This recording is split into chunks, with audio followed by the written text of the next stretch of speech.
All right, and we are going to go ahead and get started. Good morning, everyone. Thanks for joining us this morning. I'm Kat Jenkins. I'm the Marketing Director at Barnes Dennig, and I'll be your host today. First of all, I wanted to let you know that we are recording today's event, and you will receive a link to the recording and a copy of the slides following the program. We are offering CPE today, so you will see poll questions pop up periodically. So please be sure to respond to those if you need CPE. Your certificate will be emailed to you from a company called Prolera, so watch for that in your email. And you may need to disable your pop-up blocker in order to respond to the polls. We'll post instructions on how to do that in the chat in just a moment. Speaking of the chat, you are able to ask questions today of our presenters via chat. We will hold those questions until the end when we have a Q&A session planned. And it is now my great pleasure to introduce Linda Weigand. Good morning, everybody. Thank you for joining us today. I am Linda Weigand. I'm a director with the International Tax Practice at Barnes Dennig. We are very, very excited to be partnering with U.S. Commercial Services on this webinar today. The USCS is the federal government's frontline trade agency, which promotes both U.S. exporting and foreign investment in the U.S. And I have had the great pleasure of having assisted several clients with tapping into the services of USCS over the years, and the information and assistance they have provided has been invaluable. Joining us today from U.S. Commercial Service is Marcia Brandstadt, the director in the Cincinnati office. She oversees the U.S. Department of Commerce's trade promotion activities in Southern Ohio and Northern Kentucky. In addition to her regular day job, Marcia's a very, very busy lady. She devotes a considerable amount of time as executive secretary for SODEC, the Southern Ohio District Export Council, and as international advisory council to the University of Cincinnati College of Law. Marcia will be discussing how U.S. Commercial Service can help you expand your business into foreign markets. Joining Marcia today is Chris Simpson, an international trade specialist with the U.S. Commercial Service. Chris provides trade counseling service and assistance to exporters in the Southern Ohio and Northern Kentucky area, same as Marcia, works with Marcia. Prior to joining U.S. Commercial Service in 2014, Chris spent 23 years as commissioned officer in the U.S. Army. Chris will walk you through an actual example of how U.S. Commercial Service was able to bring significant export business to a company located here in the Cincinnati area. And wrapping up today's discussion will be Lauren Huser. Lauren is a director in the International Tax Practice for Barnes Dennig, and Lauren has been able to help many of our clients over the years with significant international tax questions, including setting up operations overseas, working with them to bring cash back to the U.S., and managing their global tax rate.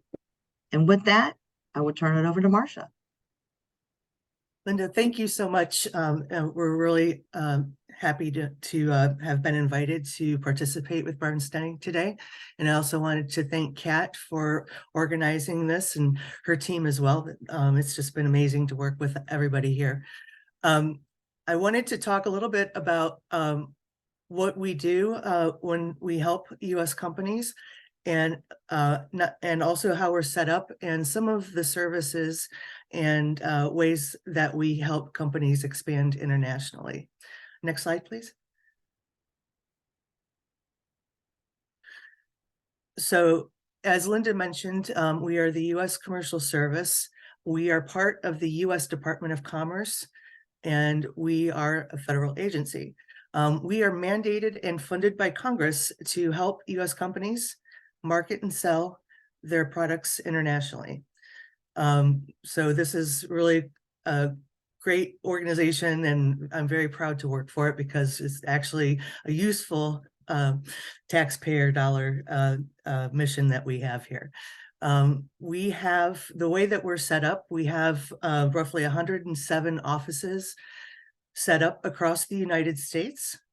And overseas, especially, we are located in most U.S. embassies and consulates abroad. And the way that we're set up overseas is they're usually run by what we call commercial officers. Those are the Americans that are in charge of each post, and they are roughly equivalent to a State Department diplomat, where they kind of do like a 3-year term and then rotate out and they get reassigned to another place. But really where we shine is in the staff in our international posts. These people mostly are foreign nationals from a specific country, for Mexico, for example, and they're hired by the commercial service to help U.S. companies get into these markets. But even more importantly, they're assigned industry portfolios to cover. So the industries that they work with, they learn to be an expert in those fields, and it becomes really important when I discuss later about some of the services that we provide, and also any regulations or trade barriers or standards that come up. These are the people that really kind of take care of it. I wanted to say then too, in Ohio, for example, as Linda mentioned, I cover, our Cincinnati office covers the Southern Ohio area and also Northern Kentucky. And we also have 3 additional offices in Ohio. We have Cleveland, Toledo, and Columbus. And so as you can see, we're very well covered throughout the country and overseas, in addition to the posts where we have official offices.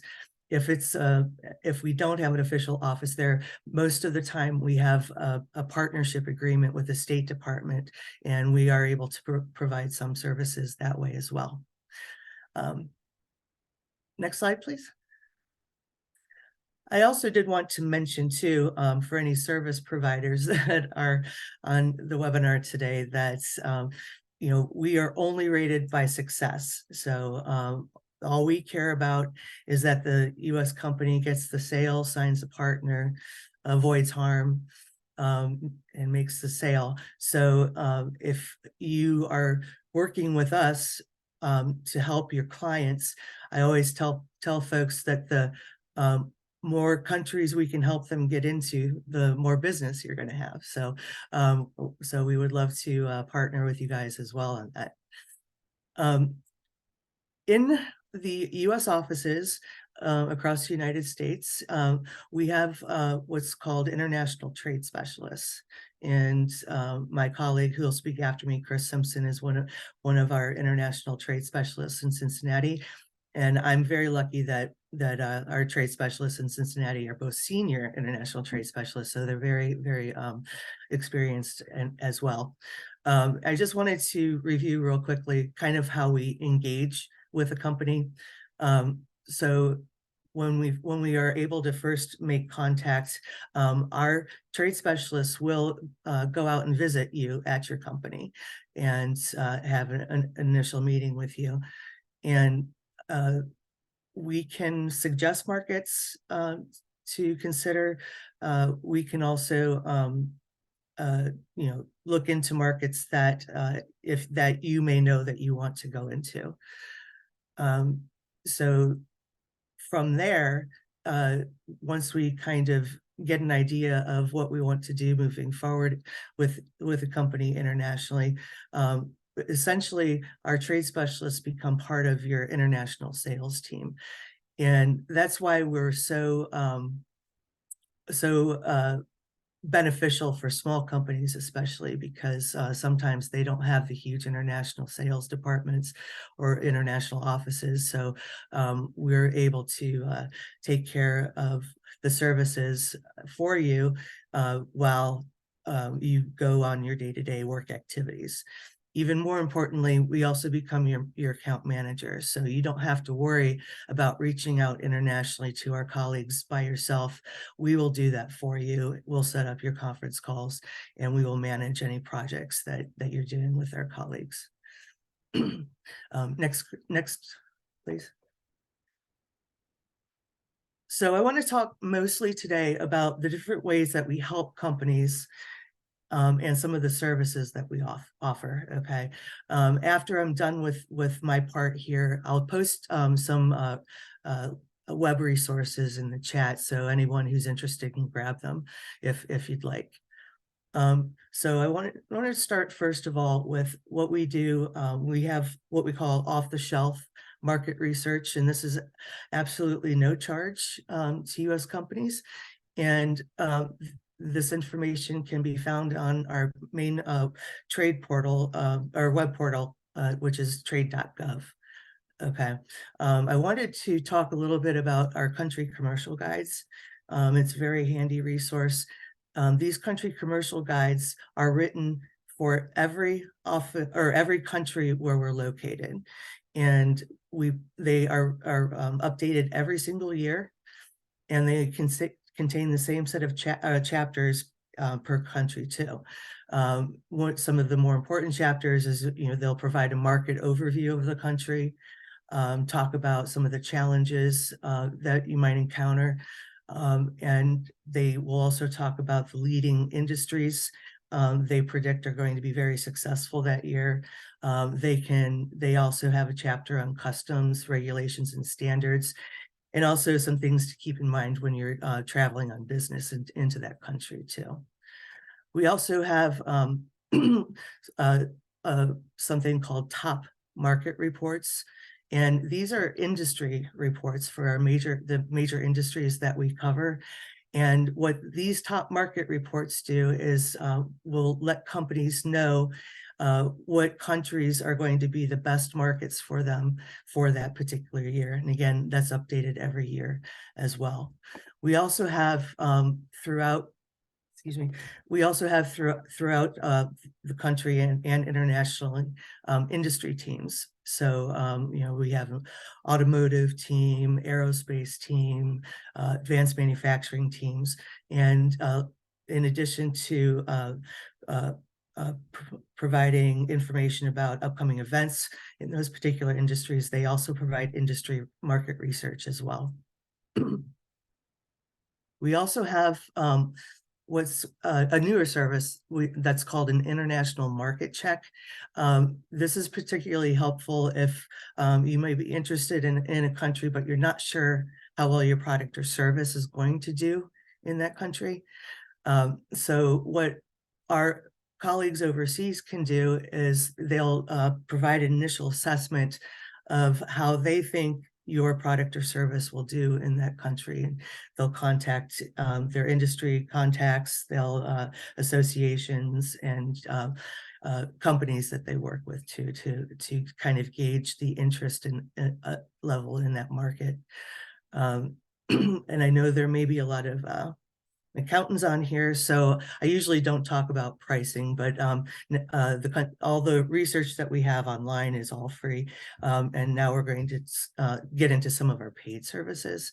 But the great thing is that it's not as much as you think it is. So initial market check for a company, a small business with 500 people or less is only $350. And in addition to gauging whether this is a good market for the product, it could also save the company a lot of time and resources if it's a negative report too. So a company doesn't keep trying to figure out how to get into the market, and maybe we can focus on a different country that might work out a little bit better too. The next program that we have is called an International Company Profile. And this is a service that we do, which is a full background check on potential partners for a company. And I always tell companies that this is particularly helpful before you sign contracts, be it a sales contract or a distribution contract or something like that.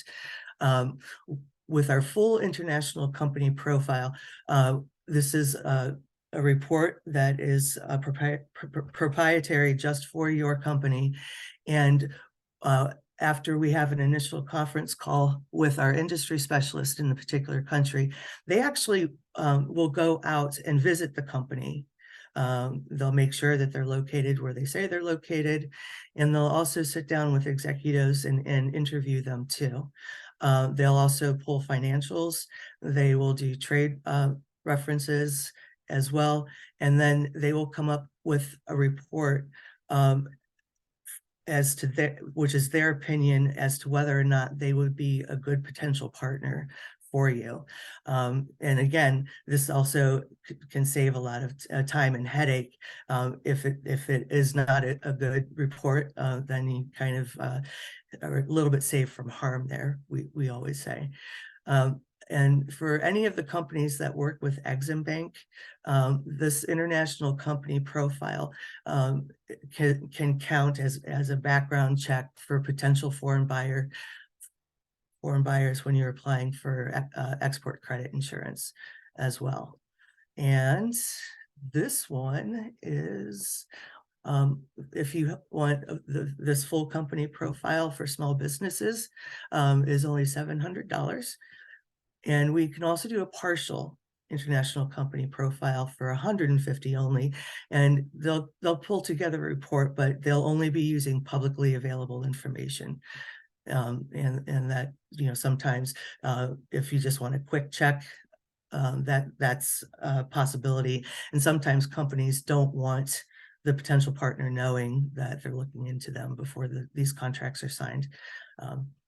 Not very often, but sometimes. Okay, thank you. Next slide, please. So these are some of the services that we provide with partner and sales matchmaking. This is pretty much what we're most known for, and also a great thing about working with us is the fact that I had mentioned before, because we're the federal government. In addition to finding potential partners and sales customers for you, we are able to also arrange government to government meetings too. So if you're in the healthcare industry and you need to meet with the Ministry of Health, for example, those are some of the meetings that we can arrange for too. At the bottom of the slide, I don't know why it's at the bottom, but I wanted to start with our gold key service. This is, again, the service that we're most known for, and it essentially is a personal trade mission for you only. We, again, through our international trade specialist here locally, we will have an initial conference call with our industry specialist overseas to introduce you to them and talk about the market and whether or not we think that it's a good potential market for you. And then once that is agreed on from there, our industry specialists will start vetting potential partners for you. Say if you're looking for distribution partners, they will actually go out and contact potential partners and also gauge their interest. And they will also further set up one-on-one meetings for you in country for companies that fit the profile that you need and have expressed a medium to high level of interest in talking to you further. And this is also a program where it takes all the mystery out of the market or exporting in general, because they're with you every step of the way. Once the appointments are scheduled and your travel is scheduled, they will go with you on the appointments as well. And for small companies especially, I always believe it kind of like levels the playing field, because you're a small company having meetings with potential partners and the US government is sitting with you. So it kind of gives a really nice touch of believability, credit, whatever. And that's really important too. In addition to that, if needed, we can also help arrange your hotel stay. We can help arrange for transportation, and we can help arrange for an interpreter. Our colleagues do not do interpreting services, but we can help you hire one as well. And for the small companies, this is only $950 for all that work that you get. So it's a really successful program, and again, what we're most known for. Back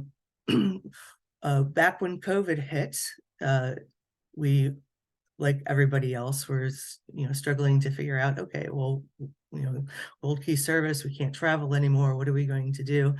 And one of the programs that we introduced, and we've actually kept because it's actually been pretty successful, we call it the International Partner Search plus Virtual Introduction. So what that includes is everything I just talked about in the Gold Key service, except you do your meetings virtually and not travel overseas too. So that's another consideration too. And it's been quite successful because you're still kind of seeing each other face to face. You're just not in person. And that for a small business is only $900. The other program that I wanted to bring up is what we call a single company promotion. Okay.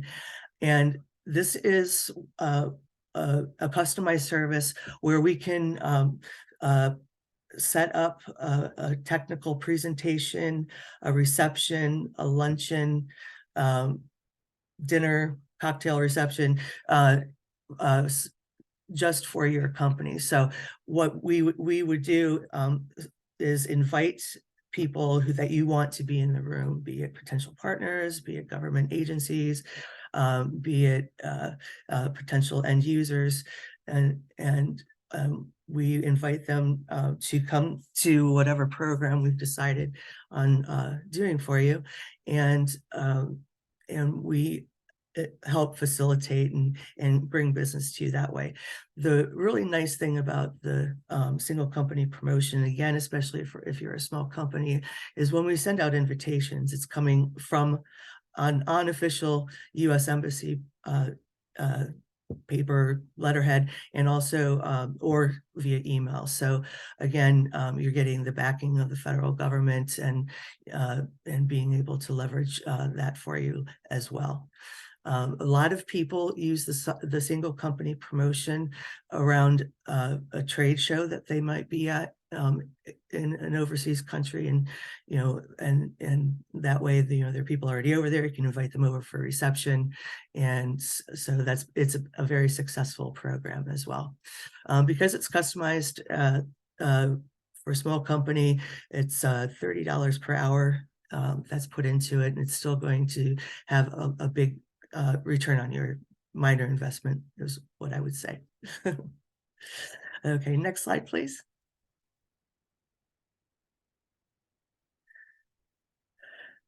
It's poll time.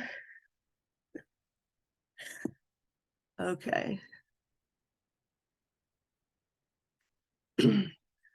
Next, I wanted to talk about some of the services that we provide in and around trade events. There are some that we create ourselves, and there's some where we can help you at specific trade shows and trade fairs overseas and locally. So wanted to talk about trade missions. Again, I had mentioned the Gold Key service before, which is essentially your personal trade mission.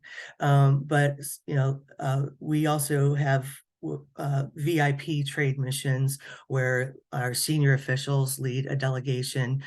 It can be what we call horizontal, where it can cover all industries, or a vertical, where they are focused on specific industries.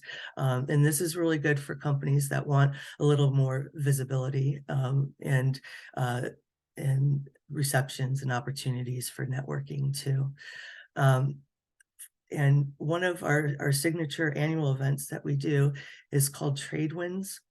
And in fact, and this is a program where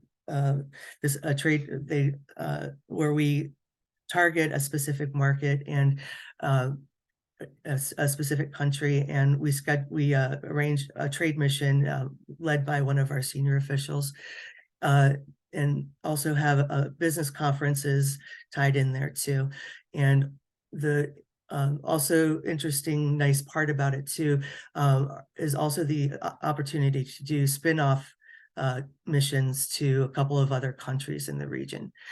For example, our trade winds is actually taking place, I believe, in a week or two, and the main portion where all the business forums and conferences are is going to be in Bangkok, Thailand, and they also will do the business matchmaking services there as well.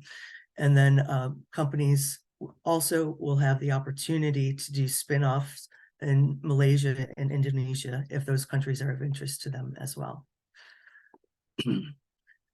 I also wanted to talk about our international buyer program. This happens at domestic trade fairs, and it's a really neat program because our industry trade specialists, how this works, they will bring over a foreign buyer delegation to the domestic trade show. And U.S. companies will have an opportunity to speak to our industry specialists to talk about, doing business in that market. But they also can arrange to bring foreign buyers directly to your booth, so we can hopefully facilitate additional sales and partnerships for you while you're at that trade show as well. Our Discover Global Markets program is also a domestic event that we schedule every year. And this is a business forum that we focus on an industry and or a worldwide or world region. And what happens here is our commercial officers and our industry specialists come into whatever city where we're hosting, and they will meet companies one-on-one throughout the duration of the conference, and again talk about the market and your potential in that market as well. There are also business breakout sessions, plenary sessions, and tons of time for networking as well. Okay, next slide, please. Okay. Another way that we help companies is through our commercial diplomacy. In Washington, D.C., for example, we have an advocacy center, and this center is very useful for people who are wanting to submit a bid on a foreign contract. And especially if you're the only U.S. company that's bidding, the Advocacy Center through our posts can advocate on your behalf to try to get the best deal for you, or to get you to win that bid as well. They can also help overcome some trade barriers, bureaucratic problems, and any kind of roadblocks you run into as well. We also have channels where companies can report a trade barrier if a foreign government is imposing something that's not fair, especially for U.S. companies. We can work with and talk to that foreign government to try to get that barrier removed. And then also trade dispute resolution. A lot of times some companies get their products stuck in customs overseas, and for whatever reason the government's not releasing it. We can get involved with that and contact the customs agencies wherever that shipment is being held up, and see what we can do to get that through too. While we don't have any legal standing, we can also help with non-paying customers and partners. So if you've run into a partner who has not been paying their contracts or whatever they owe you, we can have one of our industry specialists get involved and contact the company that's not paying and see what the problem is. And a lot of times we'll see that invoice float to the top of the pile then as well. Next slide, please. So just for the rest of this presentation, I just wanted to toss in some statistics here. So just kind of get you interested in either entering foreign markets or expanding in foreign markets too. So 70% of the world's purchasing power is outside of the United States.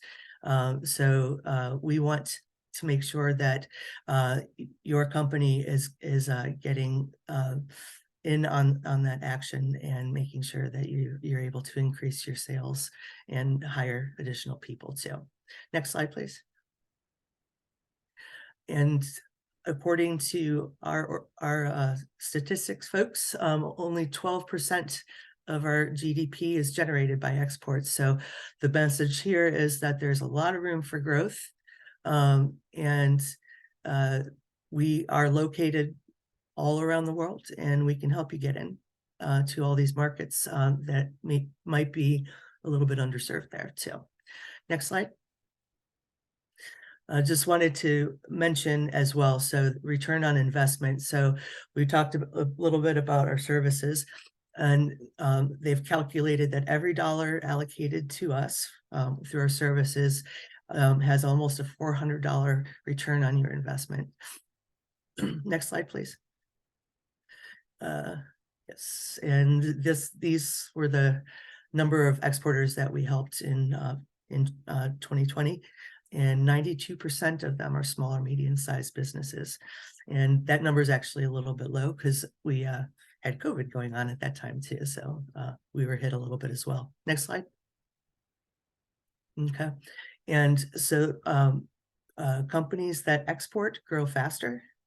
And then they are also less likely to go out of business because they've spread their portfolio around, or product portfolio around the world.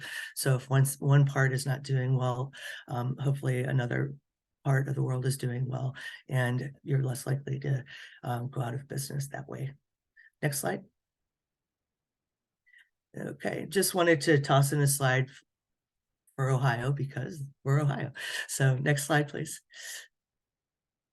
So we just wanted to show that how many jobs are supported by exports here in Ohio, how many companies sell all over the world from Ohio, and that 88% of Ohio's exporters are small and medium-sized businesses, and that we exported over $50 billion in 2021.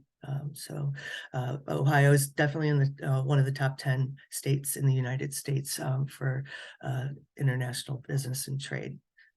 Next slide, please. So just to recap, this is we have worldwide recognition. We're in U.S. embassies and consulates. We have the global network and domestic network as well. And we are results driven. We are only rated on your success, and that's the only thing we care about. And with that, I am going to let it's poll time. Sorry. And with that, I'm going to turn it over to Chris. And we have some quotes here about what clients say about us, but Chris is going to provide you with an actual case study just so you can see how the process has gone and how successful that company was working with us as well. So thank you very much.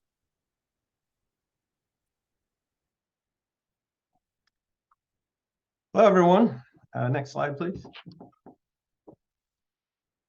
So day in, day out, I'm one of the client-facing trade specialists out of the Cincinnati offices. And there's so many great companies that we get to work with. And it was hard to choose a favorite, but in Harrison, Ohio is a great little company, small business. Currently about 15 employees, I believe, but they make overhead cranes. And they've been doing that since 2008. And when we first interacted with the company, it was actually one of our interns had been doing some cold calling, and it was just at the right time for this company. They had experienced 400% growth over the prior 3 years, and were thinking about continued growth and exporting as one of them. Well, everyone likes to say they're always looking to grow, but sometimes you get voluntold, and we see this a lot in exporting, where a great customer of yours domestically says, "Why don't you do this?" It may result in the first export for a company, and that's where Cincinnati Crane and Hoist was.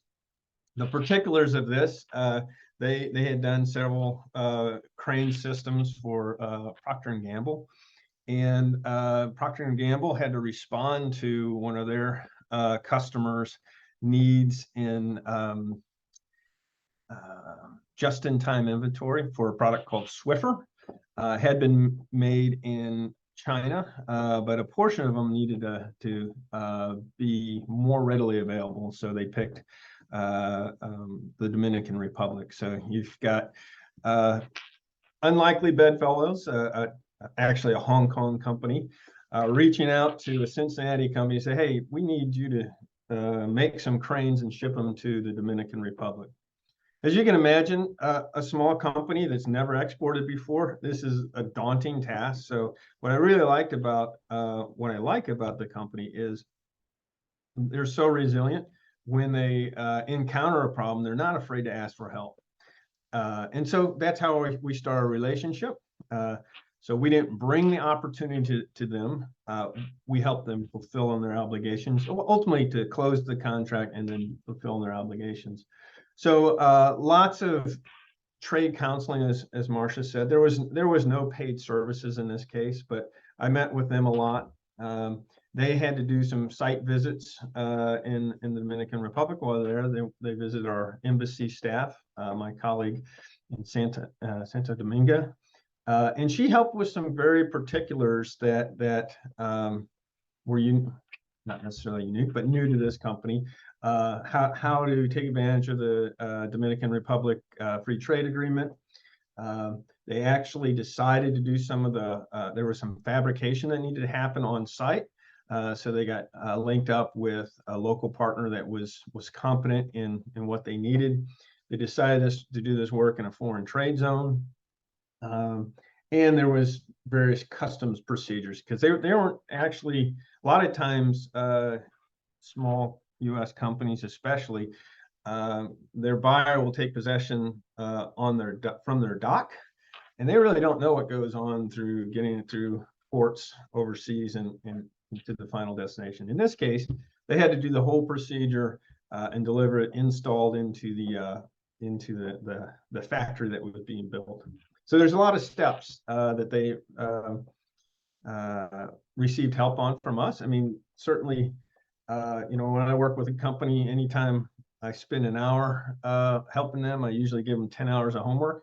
And that kind of held true with this company. They really became students of what needed to happen. And in this particular year, they approached 10% of their revenue from this single sale. So it was worth their time to learn how to export.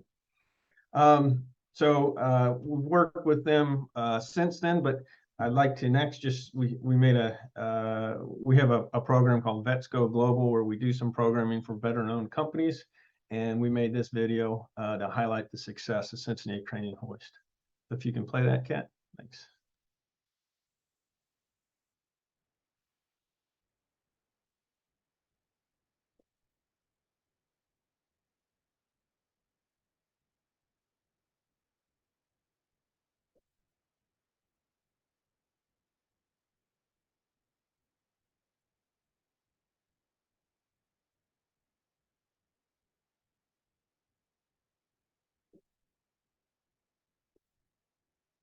That's the CEO, Tony Strobel. It's much more interesting with sound, but you can get the gist of what they do at the factory, making what's called long span overhead cranes.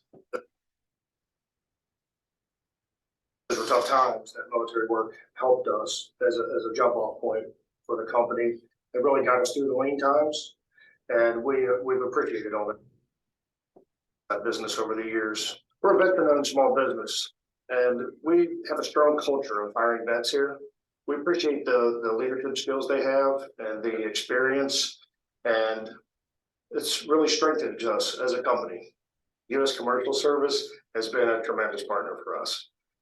We recently were able to acquire a project in the Dominican, and without their help, I don't think we would have pulled that off. Chris Simpson with our local commercial service office has introduced us to other agencies that have really given us a platform to consider global business. Specifically, XM Bank and the SBA have been very helpful. They've given us the confidence and the tools we need to look at a global offering, where we were traditionally accustomed to working coast to coast in the US, but with the partnership that we have with US Commercial Services, we now can look at global business.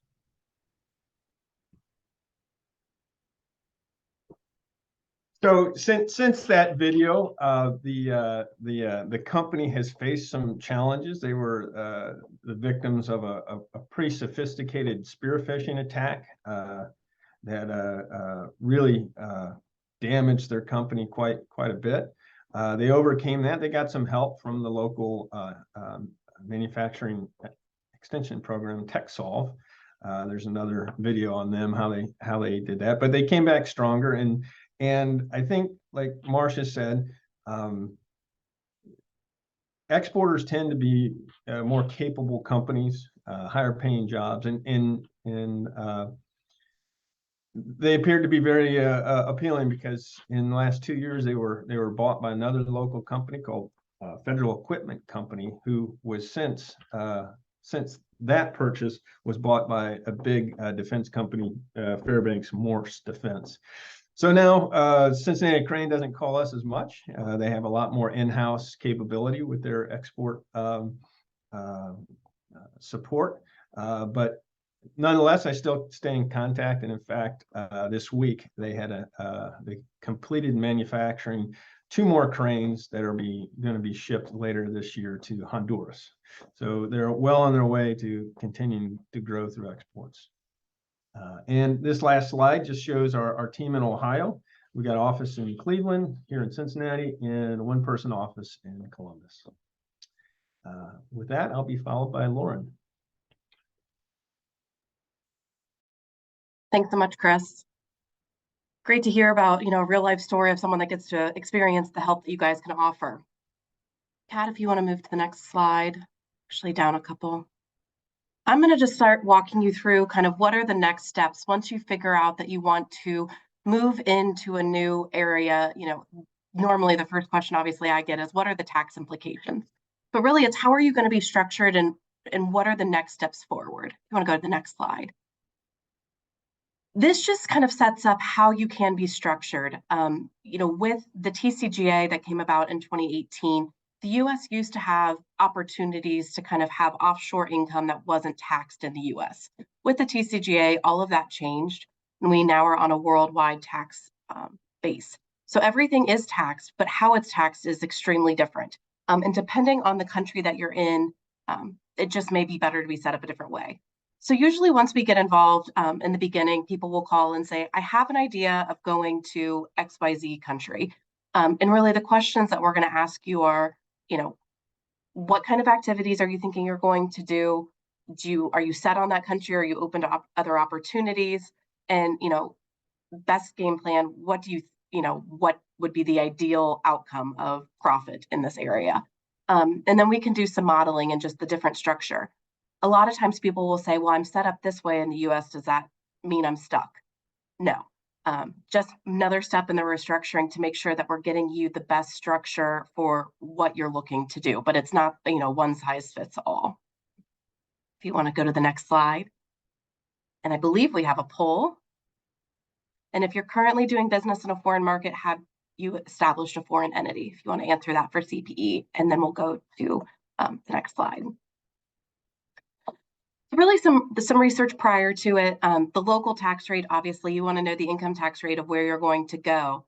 But are there some restrictions? Currently with Russia, are there other countries, Saudi Arabia, Iran, that you cannot do certain types of activities in?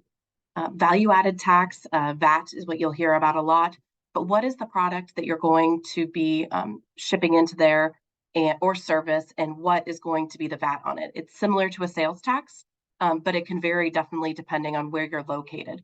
Also, if you're going into the EU or not, sometimes you can get some centralized idea of what is going to happen. Duties, Chris talked about them, but are there going to be any duties going into a certain country? You just want to be prepared for everything. These are just questions you're thinking about, armed with all the information so that you can plan accordingly. Tax treaties really are crucial, but there are plenty of countries we don't, that we have them with 65 countries for income tax. And, it is a basic template, but each one is different. And what you're looking at here is, usually there can be a 30% withholding when you're doing payments abroad. But if you have an income tax treaty, can you get that down to a lower rate or no rate at all? So there's no withholding. And it kind of helps avoid the double taxation. Totalization agreements are also key when you're sending employees to and from different countries. If you think in the US that you've got Social Security agreements, if an employee is being paid into that in the US and they're going, let's say, to Italy for a couple of years, Italy has a similar concept. They don't want to pay into both the US and Italy. So can they, provide documentation to Italy that they're covered under the US and get out of it in Italy? And the ease of repatriation, I'll talk about that more in a little bit, but really cash is key to business, right? So you want to plan, where do we think the cash is going to be and where does it need to end up? Usually if the main company is in the US, you want the cash to end up back here. That can come in many different forms. Next slide, please. Level of presence, this just really, is a pyramid of what are the different activities that you're going to get into. But, not all activity is the same in a foreign market. And we did actually working on a video about permanent establishment, which is really a key concept in all international tax, and you'll hear it referred to as being a PE. But, just having some activity in a foreign country isn't necessarily going to give you a PE that would require, income tax filings or VAT filings. Everything has a certain level of threshold. A similar concept, if you think about in the United States, moving from state to state, each state has a different threshold. Each country has a different threshold. These are just different levels. And when you're thinking about going into somewhere, you're not stuck in the level that you're starting at, but it helps kind of structure and think through what are the consequences or what are the opportunities that you're going to have. If you want to go to the next slide. Just some different levels of presence really can depend on your business. Are you a service oriented? Are you distribution? Are you a manufacturer in the US and you're not going to manufacture overseas? Or, if there's a good opportunity, you'll think about it. Do you have your salesperson here? Are you thinking about finding a salesperson there? Just the different levels going on. Next slide. Kind of talked through a little bit, but there's just a lot of different choices of entities. And you're looking at what type of entity you're going to be, not only in the US, but also from a foreign aspect. You can have a US entity that's disregarded. Partnership, I will say there are certain countries, India comes to mind, where you're going to have a partnership because they want a local person that is going to have a certain percentage of the partnership as you go into them. So usually it's like a 1 or 2%, something small, but that means you would have to structure as a partnership or a corporation. So it kind of limits based on where you go. There's also elections that you can be made from a US perspective. Just because you're taxed as a partnership abroad doesn't mean you have to be taxed that way in the US. All considerations when you're looking at this. Things to think about as well is, depending on the country, is you may have to have a certain amount of capital that goes in there. Japan comes to mind as a country that requires a certain threshold of capital that has to stay in the company, and you cannot touch it the entire time that you're in Japan until you're ready to leave. Another common thing that you're going to think about is, what's the exit plan? Or is this a company that you're going to sell in the US and let them have everything? Or is it something you're thinking about a transition? Obviously, you may not know, but it just kind of helps to know an idea of what you're thinking. And I'll get into the next point on a couple more slides. We'll go ahead and just move to the next slide. Key considerations, I've really kind of gone over all of this, but operational, looking at the cash, and then transfer pricing is always going to come back. Next slide. Repatriation, I talked about this a little bit, but how are you going to get the cash back? Is it going to be a dividend? And if you're going to have a dividend from a subsidiary to the US, where are they? Is there a local tax treaty that can get you a lower rate? Also major is going to be currency fluctuations, and that's just changing day to day. I think everyone could see in the last year with the euro and the dollar being really close, it was kind of unprecedented. But that has effects on the money. Does it make sense to send it back? Does it make sense to leave it there and let it invest and help grow the company abroad? And really, when you're talking about repatriation, it goes hand in hand with transfer pricing. If you want to go to the next slide. Transfer pricing is really just making sure that every company or every country gets their fair share of profit. And when you're looking at this, are you setting your prices correctly? Are you, as a US, if you're a US company that owns, let's just say a company in Italy, are you doing activities for them that they don't have to, that they should be paying you for? Should there be a management fee, a royalty fee? And all of these different options, have different withholding requirements based on the income tax treaty.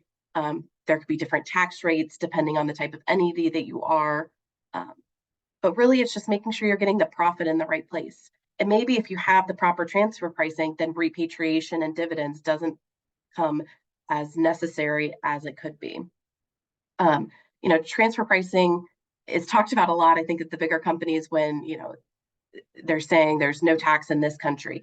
But transfer pricing is really looking at getting everything in the right country before you are ever audited. And in some countries, you have to file the transfer pricing report with the tax returns.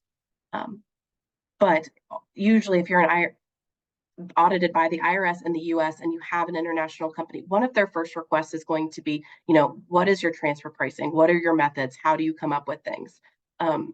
And it's really just making sure, again, everyone's getting their fair share of the pie. Next slide. Another poll. What's your greatest concern for doing business in a foreign market? I want to go ahead and answer that. And I will move on to our last topic of labor considerations. I talked about this before on a slide, but quickly, it's just if you have let's say I have a company here and you're thinking, okay, well, we want to enter Italy. I know I'm focusing on that. If we want to focus on going to Italy, does it make sense to have our salesperson here move there and kind of set everything up? Or does it make sense to have them just kind of mentor someone that we hire abroad? When you're thinking about global workers, there's so many considerations, but you don't have to have the answers for everything, but you just want to make sure you're thinking it through before you go. Payroll considerations. Are you going to have a separate company? Are you going to do a, kind of a leasing company that will pay them? Immigration considerations. If you have someone going there, do they need visa or work requirements? If you do also have someone going there, do they know the language? Do they know, the different social skills? Legal considerations. If you think about Europe is generally known as having more favorable family medical and leave. So if you're employing someone there, you have to abide by those laws, pay them a certain wage, have workers' compensation, overtime, etc. Just needing to know so that you're getting ahead of it. And we did actually do a little bit longer of a presentation on this back in December. If it's something you're interested in, it'll give you a little bit more information. But again, you're just looking at what are the things I should be thinking about. You may not need to send global workers when you're thinking about your first kind of excursion into international, but down the line, you may need these. And with that, those are kind of just the questions. I'm going to turn it over and we're going to do some questions and answers. If you guys have any questions, please send them in. This is Linda and I's contact information, but you can always reach us and we can walk you through your certain scenario because as always with international tax, we always say it depends. Thank you, Lauren. This first question is for Marcia. Do you offer some or all of the same services to service businesses such as architects, engineers, and consultants? And since we're doing Q&A, if all the panelists could please turn on their cameras and their mics, just so you can field the questions as they come in. Marcia, all you. The answer is absolutely. We've done a lot of work with architects and many other service providers as well. And we also do a lot of work with colleges, universities. Believe it or not, recruiting foreign students is considered an export. So absolutely, we do handle services too. Fantastic. Lauren, I think this one is for you. Can you provide assistance to accountants in other countries? Absolutely. So Barnes Dennig is part of a group called Lineal Global. And to be a part of Lineal Global, you do have to be English speaking. So that's always a huge plus for a lot of our clients. But we do have partners around the world that we can help put you in contact to help know what your tax impacts in that foreign country as well will be. Perfect. And this one is either for Marcia or for Chris. Can the public access any of the prior research or assistance you've provided to a particular business? Does that mean the customized research is proprietary? So if we do customized research for a company, it's their property. So it is not released to the public at all. But as I mentioned earlier in my presentation, we have a lot of off-the-shelf market information. And I also posted some web links that include the TOPS market report, which is industry focused. Thank you. And then once an exporter is established in a foreign market, do you offer any ongoing support or assistance? It sounds like you do. Chris, I'll let you take this one. Yes, oftentimes their needs change. I mean, that's really one of the best qualities we should have, is to be a good listener, because their needs can change, and sometimes they change their strategy, and it could be part of a regional strategy. They start in one country and they decide where to go from there. So we'll support them as long as they ask to be supported. Fantastic. And then Lauren, can you give us an idea of how long it takes to restructure that's required? Yeah, it really just depends on the individual aspect, but it can be done quickly. Usually there might be a timing aspect of it, that it might be best to do it at year end to kind of minimize the amount of tax returns that you have to go on, but really can be done whenever, and we can move as quickly as you want to. Fantastic. Thank you. And I think that covers the questions that we had. Thank you to all of our presenters, Marcia, Chris, Lauren, Linda. Fantastic as always. Wonderful to get all this great information. To our audience, thank you for being here with us today. And again, you will receive your CPE certificate from ProLera, as well as a link to the recording and the slides from today's session. Please feel free to get in touch with any of our presenters with any additional questions. And thank you all. We'll see you next time. You can also visit us at barnesdennig.com.